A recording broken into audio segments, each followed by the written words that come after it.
আসসালামু আলাইকুম রহমতুল্লাহি ওয়া বারাকাতুহু। নিশ্চয়ই সকলে ভালো আছেন, সুস্থ আছেন। আমিও আপনাদের দয়ায় আল্লাহর অশেষ মেহেরবানিতে ভালো আছি। আমি আজকে একটি গুরুত্বপূর্ণ কাজ দেখাবো। কাজটি দেখার আগে ছোট্ট একটি কথা। আমরা জানি যে আমাদের পিতামাতা আমাদেরকে অনেক কষ্ট করে মানুষ করেছে এবং তাদের সম্মান সরাসরি সৃষ্টিকর্তার পরে। আমরা এটাও জানি যে মায়ের পায়ের নিচে সন্তানের বেহেশত। আসলে মা যে কত কষ্ট করে সন্তানকে লালন পালন করে সেটা একজন পিতাই দেখতে পায়। সন্তান তো তখন ছোট ছিল। আমরা যখন ছোট ছিলাম তখন মায়ের কষ্টটা হয়তো আমরা এখন আর স্মরণে রাখতে পারিনি, কারণ সেটা স্মরণে রাখার মতো আমাদের সে মেধাটা তখন ছিল না। কিন্তু আমার বাবা দেখেছে যে আমার মা কত কষ্ট করেছে। সে বাবাকে আমরা এখন ভালো চোখে দেখি? সেই মায়ের প্রতি কি আমরা যত্ন নেই না?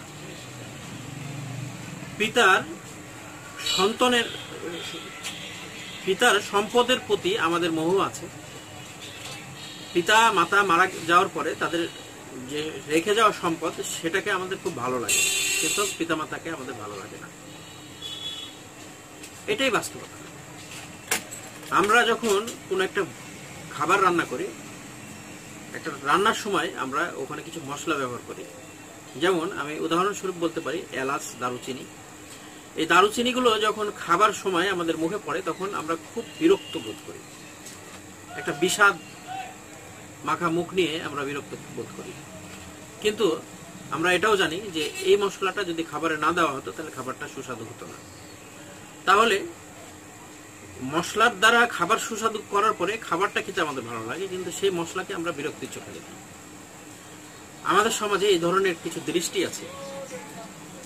যেমন পিতাকে ভালো লাগে না, পিতার রেখে যাওয়া সম্পদের প্রতি আমাদের অত্যন্ত বেশি আগ্রহ।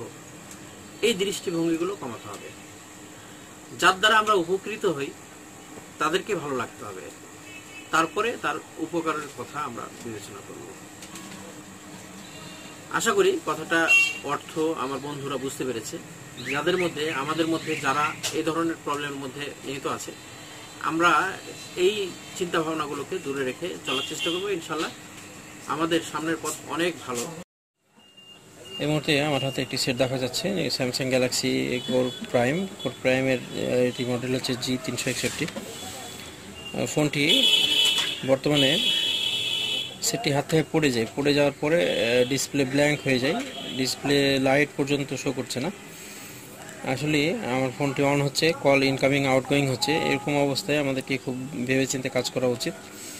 অনেকে ডিসপ্লে চেঞ্জ করার কথা মনে করছে এরকম সাবজেক্টে। আসলে ডিসপ্লে চেঞ্জ করলেও সমস্যার সমাধান হবে না। আমি স্ক্রুটা খুলেছি। আমি এই কাজটি আমার স্টুডেন্টদের জন্য স্পেশালি তৈরি করছি। বিষয়টি খুলে আমি খুব সহজ করে দেখানোর চেষ্টা করতেছি।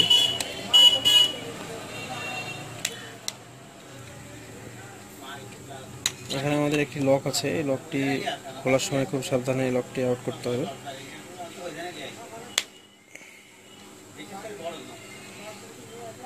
ফোনটি এর আগে অন্য জায়গায় খোলা হয়েছিল, যার কারণে এই আঠাটি আমাদের মোটামুটিভাবে ছোটানোই আছে, যার কারণে সমস্যা হয়নি। এখানে আর ক্লিপ আছে, এর মধ্যে ডিসপ্লের লাইনটা ছাড়িয়ে নেওয়া উচিত।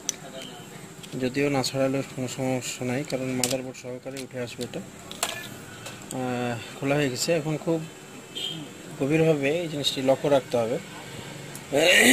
কাজ কিন্তু সারা পৃথিবীর মানুষ করে, কিন্তু পরিচ্ছন্ন কাজের অনেক মানুষের প্রবলেম আছে। এখানে জাস্ট একটু লক্ষ্য রাখলে বোঝা যাবে যে কোনো জায়গায় কোনো কম্পোনেন্ট পড়ে টড়ে গেছে কি, ভেঙে গেছে না কি, এগুলো দেখতে হবে। যেহেতু হাত থেকে সেট পড়ে যাওয়ার পরে বিভিন্ন রকম ক্যাপাসিটার বা রেজিস্ট্যান্স এগুলো ভেঙে যায়, সেক্ষেত্রে প্রবলেমগুলো ফেস করে কাস্টমাররা। আমি জানি যে ডিসপ্লে যে এখানে কানেক্টর লাগানো আছে, কানেক্টরের সাপ্লাই কিন্তু এই সেকশন থেকে আসছে, এবং এই সেকশনে লক্ষ্য করলে দেখতে পাবেন। এখানে একটু জুম করো,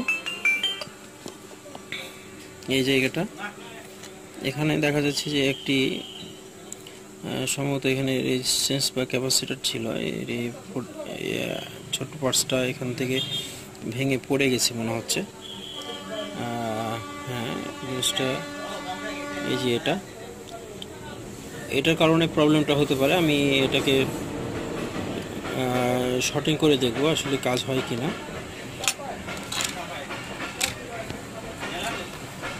এক্ষেত্রে আমি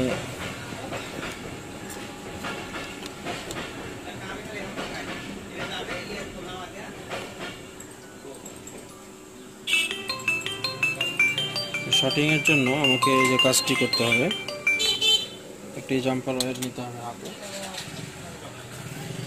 যেহেতু ছোট জায়গা, এখানে কিন্তু আমরা রাং দিয়েও শর্ট করতে পারি লাইনটি।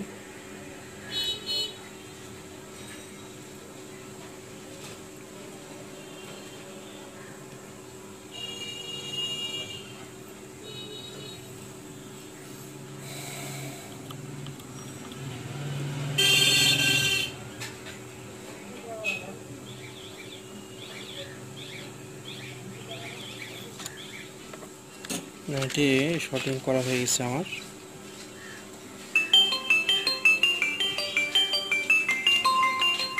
এখন আমরা দেখব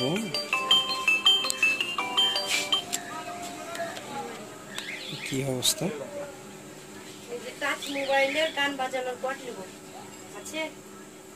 আমরা দেখতে পাচ্ছি ফোনের ডিসপ্লেটা চলে আসছে অলরেডি, এবং কাজটি সহজ ছিল। শুধুমাত্র কাজটি বোঝার জন্য এই কাজগুলোকে সুন্দর সূক্ষ্মভাবে করার চেষ্টা করতে হবে, তাহলে আমরা যুগোপযোগী এবং পারফর্মার হতে পারবো ইনশাআল্লাহ আর কি।